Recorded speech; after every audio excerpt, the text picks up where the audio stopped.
నమస్తే అన్న, అందరికీ నమస్కారం. కువైట్లో 20 సంవత్సరాలకు పైగా కువైట్ ప్రభుత్వంచే గుర్తించబడిన ఏకైక కార్గో సంస్థ యూసఫ్ కార్గో.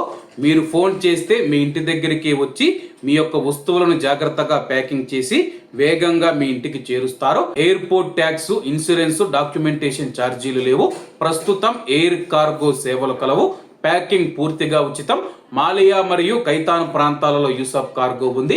ఇంకెందుకు ఆలస్యం, స్క్రీన్ మీద కనపడే నెంబర్లకు వెంటనే సంప్రదించండి. నమస్తే అన్న, అందరికీ నమస్కారం. కువైట్ నుంచి ఇండియాకు వచ్చే భారతీయులకు హెచ్చరిక. మీరు వచ్చే ముందే కొన్ని జరిమానాలు అయితే క్లియర్ చేయాల్సి వస్తుంది.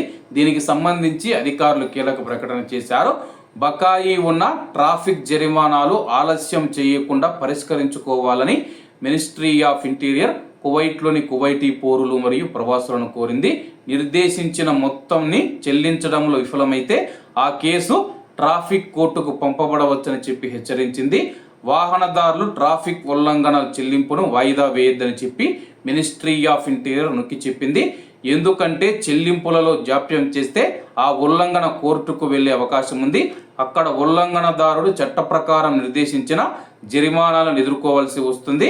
అలాగే మీరు చేసిన ఉల్లంఘనను బట్టి వర్తించే చట్టాలు, నిబంధనలు బట్టి ఇతర పరిపాలన చర్యలతో పాటు కోర్టు విధించే శిక్షలలో ఆర్థిక జరిమానాలు లేదా జైలు శిక్ష కూడా ఉండవచ్చు. జరిమానాలు ఆన్లైన్ ద్వారా కూడా మీరు చెల్లించవచ్చని చెప్పి అధికారులు తెలియజేస్తూ ఉన్నారు.